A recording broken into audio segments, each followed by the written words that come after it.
Chelsea Manning is an individual that showed a tremendous amount of courage by exposing war crimes that our government was committing abroad. Now, she's someone that I absolutely look up to because to expose the government like that, the most powerful country in the world, I mean, I can't even fathom the amount of bravery that takes. I don't know that I would be as courageous, but Chelsea Manning thought that the truth was more important than her own life. So obviously what she did is commendable, and she's deciding to continue fighting for the American people, and she is running for the United States Senate. I'm Chelsea Manning, and I approve this message. We live in trying times. Times of fear.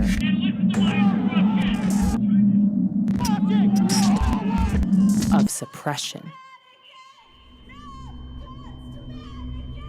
Of hate.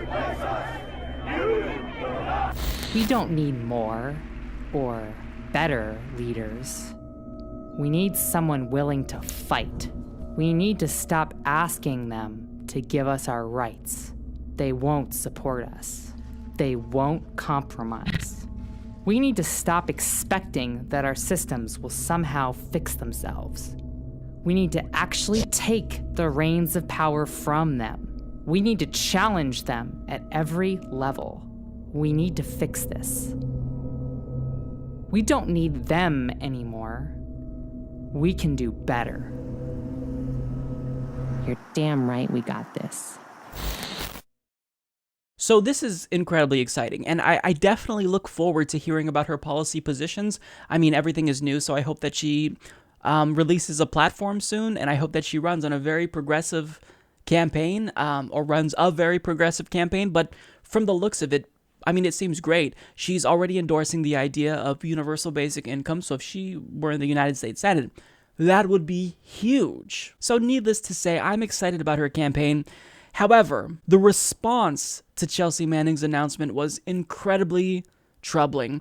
Chelsea Manning now wants to run for U.S. Senate, so I think this is just great. We've got Joe Arpaio running for the Senate on the right. We've got Chelsea Manning running for the Senate on the left. Chelsea Manning, of course, is a traitor, is an actual traitor who served time in prison for revealing classified documents that put American lives in danger, and then got out because Chelsea Manning is transgender, and obviously all transgender people are heroes. Chelsea Manning deserved to be released from prison, not because Chelsea Manning wasn't guilty of treason, but because Chelsea Manning thinks that Chelsea Manning is a woman, and it's very important to the press that we all agree. So, I mean, clearly there's a significant portion of the population in America that drunk the government's Kool-Aid. They willingly accept that when a whistleblower exposes our own government's crimes, it's not the government that should be held accountable, but the person that exposed the crimes in the first place. And if you're thinking that it's just conservatives with this mentality that mocked and smeared Chelsea Manning, you'd be mistaken, because there were a lot of neoliberal and centrist Democrats that not only scoffed at the idea of Chelsea Manning running for the United States Senate, but they literally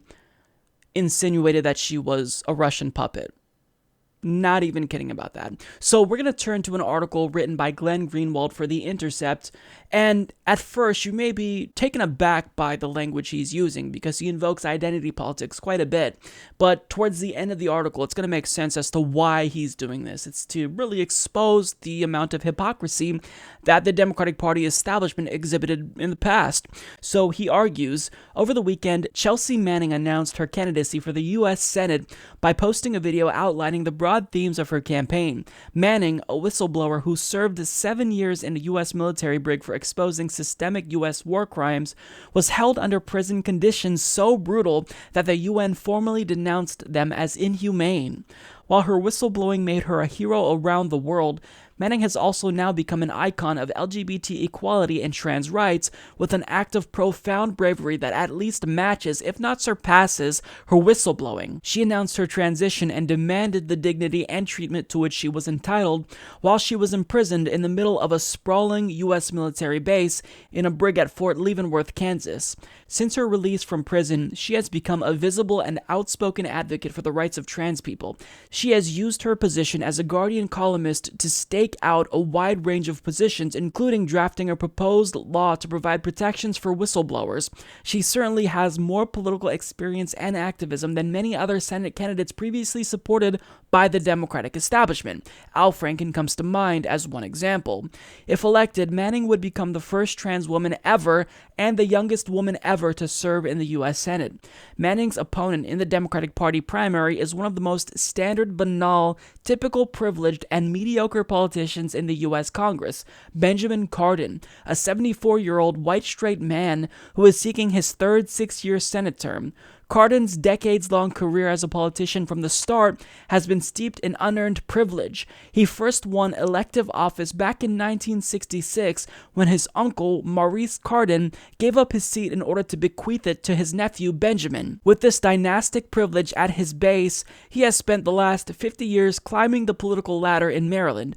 But Cardin's crowning achievement came last year when he authored a bill that would have made it a felony to support a boycott of Israel.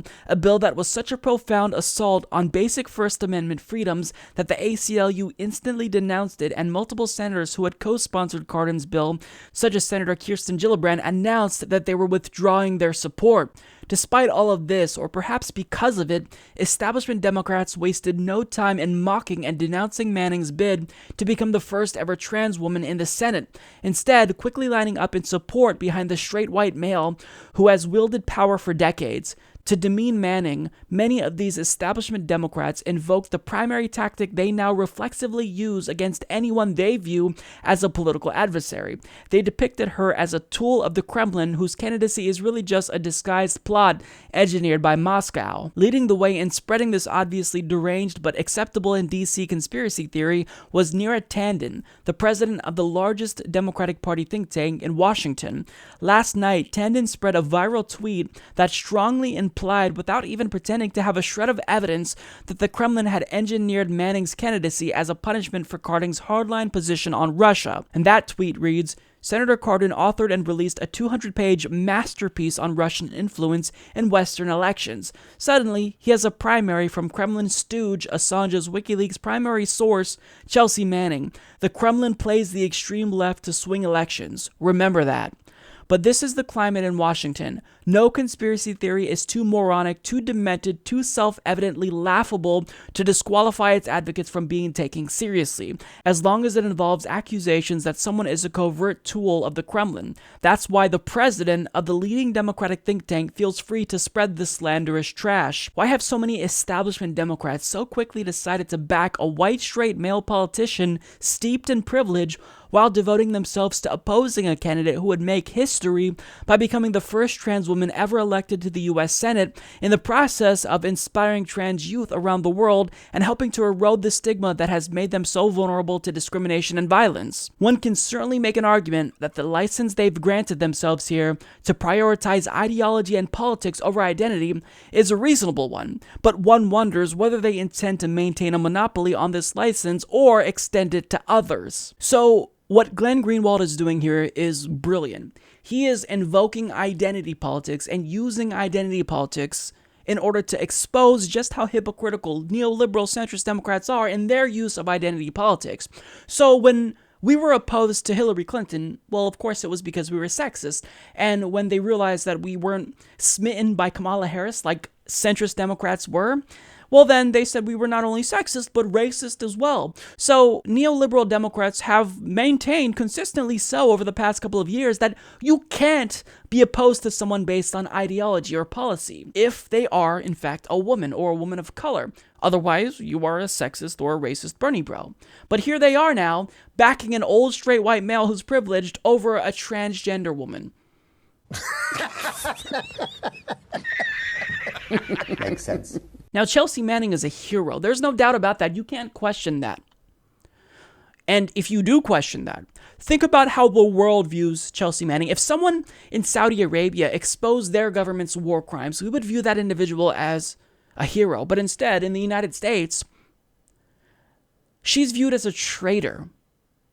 What she did not put American military personnel at risk. 0 people died because of what she exposed. So, To not embrace Chelsea Manning is preposterous. Now look, I do have to be objective here and give credit where credit is due. It's because of Barack Obama that Chelsea Manning is able to run to begin with, because he's the one that pardoned her, but it was under his watch that she was tortured by our government to begin with. So in the end, I do want to give Obama credit, but I can't give him too much credit because he was essentially fixing a problem that occurred under his watch. And his treatment of whistleblowers ultimately facilitated the mistreatment of Chelsea Manning. So look, Chelsea Manning is someone who I am thoroughly excited about. If there's anyone that I feel confident would represent our needs in the Senate, it's definitely Chelsea Manning. She gave up her own freedom. She knew that she would be locked up, but she still exposed those crimes anyway. That is courage. So I have no doubt she's going to represent us. So now I just hope that she really runs on a very progressive platform, Medicare for all, $15 minimum wage. But I think it's going to be the case because, I mean, if she's coming out and backing a universal basic income, that's a good sign of what's to come. So, I mean, this is really a bittersweet announcement because on one hand, I'm thoroughly ecstatic about Chelsea Manning running. But at the same time, this kind of killed my soul seeing the response. To see her just mocked relentlessly by conservatives and Democrats, it really demonstrated how much more work we have to do to unbrainwash people in America. Support this podcast by becoming a patron at patreon.com/Humanist Report.